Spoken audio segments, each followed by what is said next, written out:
Au nom du Père et du Fils et du Saint-Esprit. Amen. Mon Seigneur et mon Dieu, je crois fermement que tu es ici, que tu me vois, que tu m'entends. Je t'adore avec profonde révérence. Je te demande le pardon de mes péchés et la grâce de faire avec profit ce moment de prière. Ma Mère Immaculée, Saint Joseph, mon Père et Seigneur, mon ange gardien, intercédez pour moi. Quand j'étais au collège, j'ai bien apprécié un exercice de rédaction en français qui consistait à inventer une suite à un texte, de quoi laisser exploser son imagination. Mais il fallait tout de même faire attention à l'intrigue du texte, aux personnages. Il fallait aussi essayer d'imiter le style de l'auteur, ainsi de suite. Eh bien, Seigneur, j'aimerais m'inspirer de cet exercice de français pour parler avec toi maintenant. Oui, ici aussi, pendant ma prière, l'imagination peut aussi prendre le pouvoir pour m'aider à parler avec toi. L'imagination n'est pas seulement une capacité qui me pose des problèmes, qui me distrait dans ma vie de prière, dans ma relation avec toi. Mais avant de parler avec toi de la suite d'un texte, il faut bien que je lise le début du texte. Seigneur Jésus, c'est le récit que fait Saint Luc de ta rencontre avec Zachée, un personnage riche de la ville de Jéricho. Il était le chef des collecteurs d'impôts, c'est-à-dire l'autorité supérieure de la douane dans cette ville de Jéricho. Écoutons donc Saint Luc et ensuite il y aura le libellé de l'exercice. Zachée cherchait à voir qui était Jésus, mais il ne le pouvait pas à cause de la foule, car il était de petite taille. Il courut donc en avant et grimpa sur un sycomore pour voir Jésus qui allait passer par là. Arrivé à cet endroit, Jésus leva les yeux et lui dit, Zachée, descends vite. Aujourd'hui, il faut que j'aille demeurer dans ta maison. Vite, il descendit et reçut Jésus avec joie. Voyant cela, tous récriminaient. Il est allé loger chez un homme qui est un pécheur. Zachée, debout, s'adressa au Seigneur. Voici, Seigneur, je fais don aux pauvres de la moitié de mes biens. Et si j'ai fait du tort à quelqu'un, je vais lui rendre 4 fois plus. Alors Jésus dit à son sujet, aujourd'hui, le salut est arrivé pour cette maison, car lui aussi est un fils d'Abraham. En effet, le Fils de l'homme est venu chercher et sauver ce qui était perdu. Et maintenant, le libellé de notre exercice. Imaginez une suite à ce texte. Eh bien, voici ce que moi j'aurais proposé à mon professeur de français. Zachée eut du mal à fermer l'œil cette nuit-là. Le film des événements de la journée lui revenait sans cesse à l'esprit. Chaque geste de Jésus, chaque mot, mais aussi la douceur de sa voix, l'élégance de sa tunique, l'atmosphère chaleureuse qui se créait autour de lui, les paroles d'encouragement qu'il lui avait adressées avant de le quitter avec ses disciples résonnaient encore dans les oreilles de Zachée. Il passa une bonne partie de la nuit à commenter les moindres détails avec Rebecca, son épouse, qui elle non plus ne cachait pas son émotion. Elle qui s'était retrouvée tout à coup à devoir offrir à manger à tant de convives et surtout à ce célèbre Jésus. Quelle surprise et quel branle-bas dans la cuisine. Le matin arriva donc bien vite. Zachée se réveilla bien plus tôt qu'à l'accoutumée. Il se prépara pour une nouvelle journée de travail au poste de douane.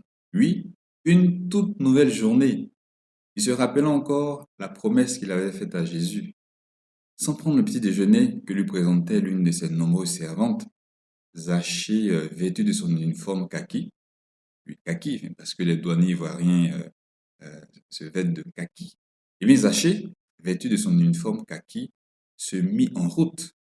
Sur le chemin, il se souvint aussi de cette incroyable déclaration de Jésus. Le Fils de l'homme est venu chercher et sauver ce qui était perdu. Une profonde émotion étreint alors Zachée. Et il se dit tout bas, merci Jésus, merci de m'avoir sauvé. Il arriva le premier au poste de douane. Il accueillait avec amabilité chacun de ses subalternes, surpris de ne pas être rabroué par ce chef toujours cassant. Zachée se mit au travail avec joie. Oh, les tentations ne manquèrent pas. Eliou, par exemple, le négociant en perles, lui proposa une somme rondelette pour qu'il ferme comme d'habitude les yeux sur certaines opérations. Mais Zachée n'accepta pas de pot de vin. Il évita toute surfacturation. Il fit même appeler, Nathan, le boulanger de la ville qui passait par là. Combien de misère il lui avait causé. Il lui annonça que désormais, c'était lui-même Zachée qui paierait toutes les taxes qui lui revenaient. Ce jour-là, Zachée travailla comme quelqu'un qui t'avait rencontré, Seigneur, et qui avait pris très au sérieux ses engagements envers toi, un douanier totalement à Jésus. Ce jour-là, et les jours suivants aussi, et cette nouvelle s'est répandue à Jéricho. Zachée, l'infréquentable Zachée, n'était plus le même. Oh, il n'était pas parfait, mais quelle transformation! Jésus, tu as réalisé ce miracle. Jésus, c'est aussi ce que tu attends de moi. Si je suis étudiant, élève, si je suis infirmier, enseignant, ou quoi que je fasse, enfin, que je t'appartienne totalement pour que les choses changent autour de moi, pour que les personnes aussi changent autour de moi. Dans le point numéro, dans un point de son livre Chemin, Saint Jésus-Marie a écrit un secret, un secret a crié sur les toits. Ces crises mondiales sont des crises de saints. Dieu veut une poignée d'hommes à lui dans chaque activité humaine. Après quoi, la paix du Christ dans le règne du Christ. Fin de citation. Tu veux, Seigneur, une poignée d'hommes et de femmes à toi qui t'appartiennent, des hommes et des femmes convaincus et pris comme Zachée. Les mots de Saint Jésus-Marie montrent que ma vie de prière, ma relation avec toi, Seigneur, a un lien très intime avec l'activité humaine, avec les problèmes actuels de notre société.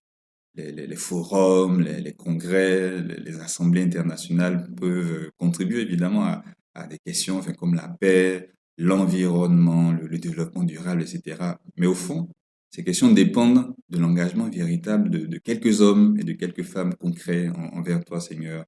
Cet engagement réel, c'est aussi un autre nom de la sainteté. Eh bien, les crises alimentaires sont des crises de saints. La crise des immigrés, c'est une crise de saints. Les crises financières sont des crises de saints, et ainsi de suite. Le vrai changement vient des saints, Seigneur Jésus, de ces personnes-là, comme Zachée, qui peuvent se dire, bon, j'ai rencontré Jésus, à qui, pardon, Seigneur, tu peux dire, je t'ai rencontré, je me suis invité chez toi, dans tout ce que tu es, et je t'ai sauvé. Eh bien, Seigneur, que mon appartenance à toi soit totale et qu'elle transparaisse chaque jour dans ma vie de travail, qu'elle transparaisse chaque jour dans mes luttes, que je recherche sérieusement cette sainteté. Parce que le changement véritable vient des saints. Eh bien, tournons-nous vers la Vierge Marie pour lui demander qu'elle nous aide également chaque jour à lutter, à travailler, comme des personnes qui ont rencontré Jésus, comme des personnes que Jésus a sauvées. Je te remercie, mon Dieu, des bonnes résolutions, des actes d'amour et des inspirations que tu m'as communiquées dans cette méditation. Je te demande de m'aider à les mettre en pratique. Ma Mère Immaculée, Saint Joseph, mon Père et Seigneur, mon ange gardien, intercédez pour moi.